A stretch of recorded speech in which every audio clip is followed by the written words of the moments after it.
La vice-présidente du Bénin, la ministre de l'Enseignement supérieur, des officiers supérieurs de l'armée et plusieurs autres hauts cadres de la sous-région ouest-africaine à l'université de Parakou ce 28 janvier 2022.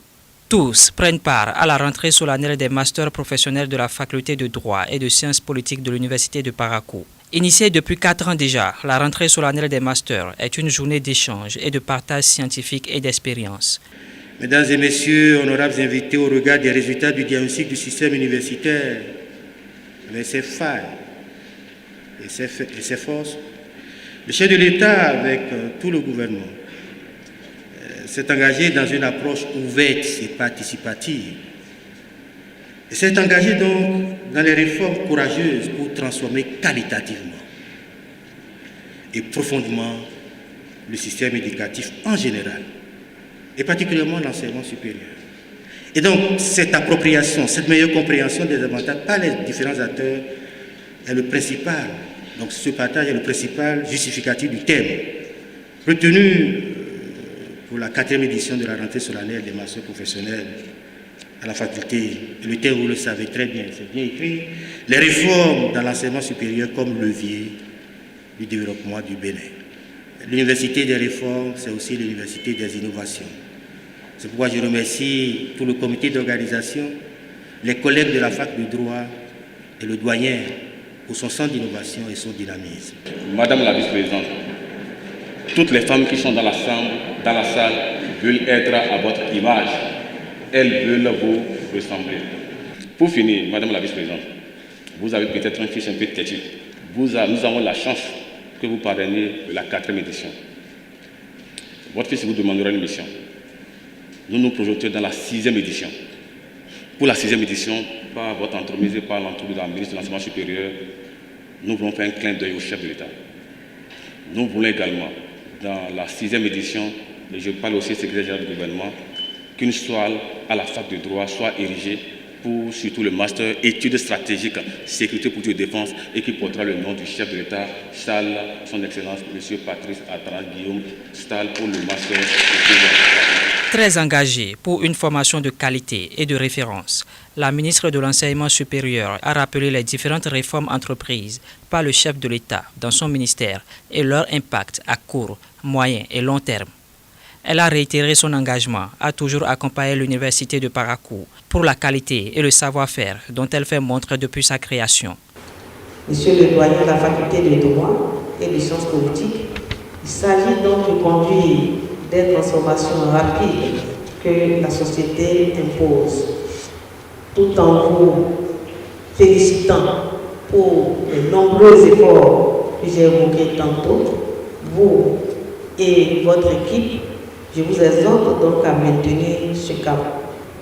C'est une action très importante et qui encourage les jeunes générations à savoir prendre les marques. C'est très important à retenir comme rôle des universités. Et c'est pour cela que je félicite cette faculté de droit et l'ensemble des facultés qui ouvrent les portes aux apprenants à chaque fois que nous parlons de rentrée.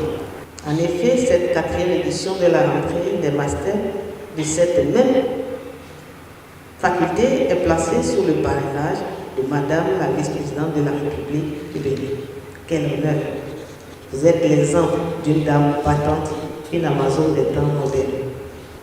Rappelons que parmi ces masters figure le fleuron, master études stratégiques, sécurité, politique de défense. Depuis sa création, qui a formé des parterres d'autorité. Des parterres d'autorité que nous avons vu tantôt déployés à des niveaux stratégiques de gestion des politiques, de gestion administrative, politique et sociale de notre pays. On a besoin de rappeler que nos universités sont en pleine mutation. Une analyse de la gouvernance de nos universités publiques avait révélé de nombreuses faiblesses qui ont longtemps plombé la recherche, l'innovation et le développement. La faible qualité des zones de formation, l'absence d'une évaluation des enseignants et d'un organe opérationnel de contrôle éthique dans l'enseignement supérieur, l'absence injustifiée de certains enseignants à leur cours ou carrément l'abandon des cours aux assistants qui n'ont pas été préparés à la prise en charge des apprenants. L'occasion est bien propice pour la chancelière de reconnaître les efforts de l'équipe d'encadrement, notamment le doyen de la FDSP, pour leur engagement à promouvoir un enseignement de qualité. La vice-présidente de la République ne va pas manquer de prodiguer des conseils à ses protégés de la promotion des Masters 2022. Dire le droit est un acte technique aussi délicat que soigner des malades, former des enfants ou conduire un avion. Toute erreur, toute approximation peut être fatale ou avoir des conséquences fâcheuses sur des vies, des avenirs. Mes chers filles, je vous invite à renforcer chaque jour ces qualités par une forte résistance à la procrastination. Ne jamais remettre à demain ce que vous pouvez réaliser immédiatement. Je vous invite enfin à couronner le tout des valeurs qui élèvent durablement l'homme au-delà de tout. L'amour de la vérité, l'humilité, le respect d'autrui et l'entraide. À cette occasion, une salle de cours prend le nom Mariam Chabitalata. La vice-présidente promet de l'équiper dans les brefs délais. De même, une communication est donnée par le secrétaire général adjoint du gouvernement sur le thème de cette édition afin d'éclairer tout un chacun sur les mutations en cours dans le sous-secteur de l'enseignement supérieur. Abonnez-vous à la chaîne MP Vision TV et activez la cloche de notification pour ne plus rater nos vidéos.